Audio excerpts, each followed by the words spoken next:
요즘에는 아파트에 신축되는 아파트는 밑에 네네. 서비스 공간 같은 게 있잖아요. 맞습니다. 아마 그거를 미리 구상을 하신 것 같긴 하거든요. 네, 맞습니다.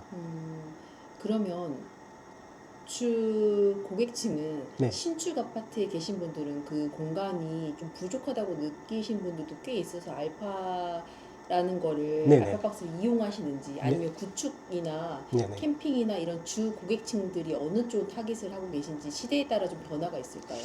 아직까지는 저희들이 이제 그 정도까지 디테일하게 뭐 이 방향을 찾지는 못할 것 같은데, 뭐 저희들이 계약한 내용을 보면 20대부터 30대, 40대, 50대, 또 60대들도 사용을 하는 것 같고, 그게 어느 정도 거의 비슷합니다. 단지 한 30대 후반에서 40대에 아마 가장들, 근데 자녀가 있는 가장들이 좀 수요가 많더라.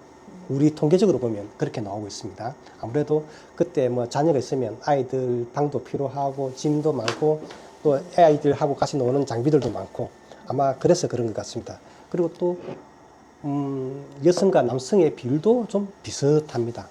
그리고 이제 저희 같은 경우에는 건물 안에서 하는 실내 정도 있고 또 야외 밖에서 하는 야외 타입도 있습니다. 네. 그런데 이제 여기를 탁 놓고 보면 당연하게 좀 차이가 납니다. 야외형 타입에는 자영업자 비율이 제법 많습니다. 왜 그러냐면 그분들은 계산서를 긋기 때문에 자영업자 비율이 전체적으로 보면 한 30%가 되는 거예요.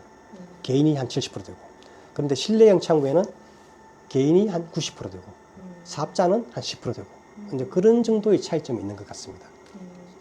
그 스토리를 보니까 코로나 얘기도 있으시더라고요. 네네. 그러니까 재택근무가 많아지면서 그 한 공간을 네. 같이 일할 수 있는 공간을 만들다 보니까 그 짐들에 대한 맡긴 수요들이나 이런 게 좀 폭발적으로 늘어났다는 얘기가 있던데 네. 어떤 좀 시대적 변화에 대한 것들이 좀 있었을까요? 코로나 시절에 저희들도 굉장히 확장을 많이 했었죠.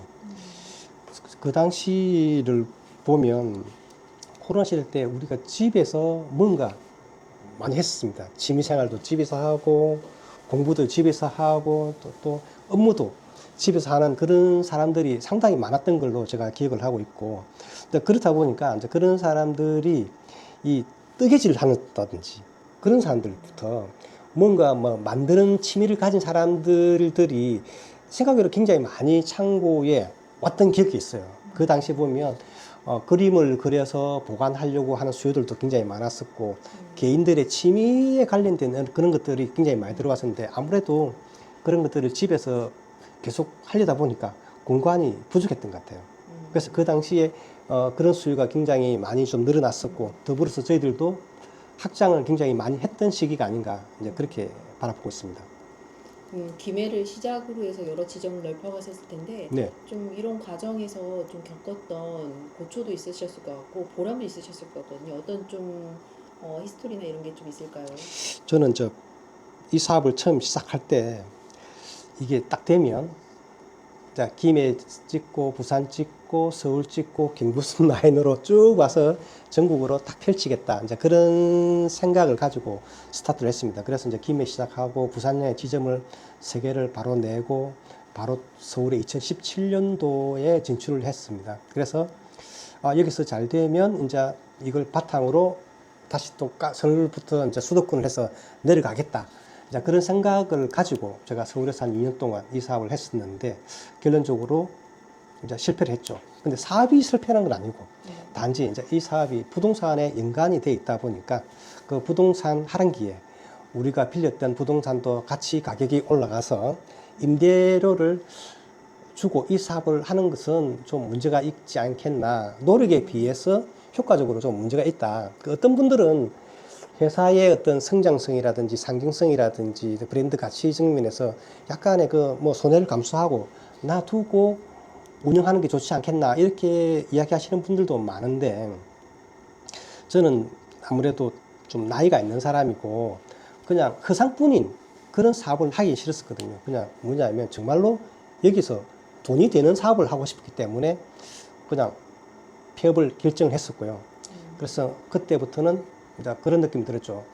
제가 뭐 서울 찍고 뭐 부산 찍고 이런 점을 찍는 게 아니라 이제는 한 자리에서 정말 자리를 확 잡아가지고 성을 만드는 느낌으로 하나씩 성을 쌓자. 이제 그래서 이제 부산 쪽에 지금 지점이 4개가 있고요. 또 부산 김해 쪽에도 3개가 있고 옆에 양산도 있고 울산에도 벌써 4개가 있고 그래서 이쪽에서 확실히 자리를 잡고 그 지역에서 자리를 잡고 나면 또 다른 지점으로 이제 옮겨간다.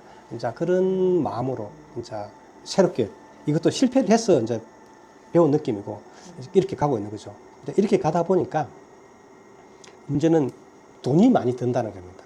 왜 다른 업체들이 뭐 건물을 임차를 하거나 안 그러면 건물주의 돈으로 이 사업을 하잖아요. 근데 우리는 건물을 사거나 땅을 사서 직접 여기다 투자를 해서 우리가 운영하기 때문에 수익이 날 수 있도록 이렇게 판단을 잘해야 되는 거죠. 이렇게 쉽게 우리가 이렇게 지점을 낼 수가 없는 겁니다. 남의 돈으로 한다 하면 될 거야 하면서 하다가 안 되면 잘 안 되네 할 수 있는데 우리는 안 되면 거기에 돈이 한 지점에 수억이 이미 들어가 있기 때문에 정말로 고민해보고 그래서 수익률을 개선해보고 근데 그렇게 하나씩 이렇게 지점이 만들어지고 있습니다. 입지적인 조건도 중요할 것 같거든요. 물론 무조건 싸다고 땅이 좋은 것도 아니고 네네. 접근성도 좀 어느 정도 갖춰줘야 될 것 같고 어느 정도의 또 규모에 대한 것도 네네. 있어야 될 것 같고 어떻게 스터디를 하셨을까? 이게 뭐 스터디보다는 계속 실패를 하는 거죠. 실패하는 과정에서 그걸 겪게 되는 것이죠. 뭐 어떤 우리는 사례가 워낙 다양하다 보니까 땅이 비싼 지역의 땅은 저희들이 살 수는 없습니다. 그럼 땅이 너무 비싼 지역은 우리가 싼 임대를 할 수도 없고.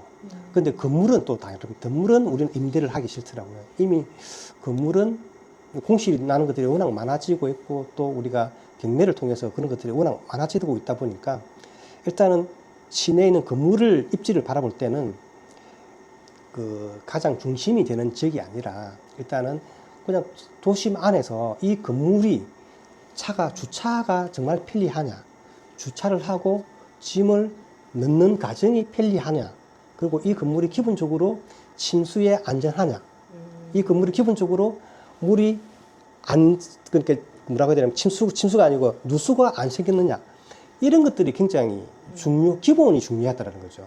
그런 건물을 구입을 하게 되면, 그 요즘에 사람들이 웬만하면 짐이라는 게 그냥 뚝뚝 걸어오는 게 아니고 차를 타고 오거나 다른 차를 빌려서 오는 거지 않습니까? 그래서 도심 안에 어느 정도만 있으면 사람이 많이 없더라도 건물 안에서 움직일 수 있는 동선만 좋으면 이 사업은 좋다. 그래서 그런 케이스로 저희들이 지하 건물을 많이 매입을 했습니다. 그리고 이제 토지 같은 경우에는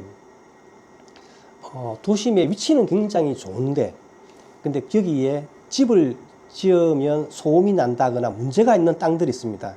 대체적으로 보면 도심 위치는 이 땅은 좋은데 땅철이 싹 지나가는 구간에 있다. 그럼 그 옆에 있는 땅은 소음이 나거나 안 그러면 이 근처에 있으면 항상 그늘이지겠죠. 그런데 건물을 지으면 그 건물이 빛을 발하지 못하잖아요. 그런데 만약에 그 위치가 움직이기 쉬운 동선 안에 있고 주차하기 편리한 땅이라면 그러면 이거는 사야 되죠. 그래서 그런 식의 또 땅을 갖다가 또 저희들은 또 몇 개를 구입을 했습니다. 그러다 보니까 다른 사람이 상상하는 것 이하로 싸게 구입을 해서 이런 사업을 하고 있는 것이죠.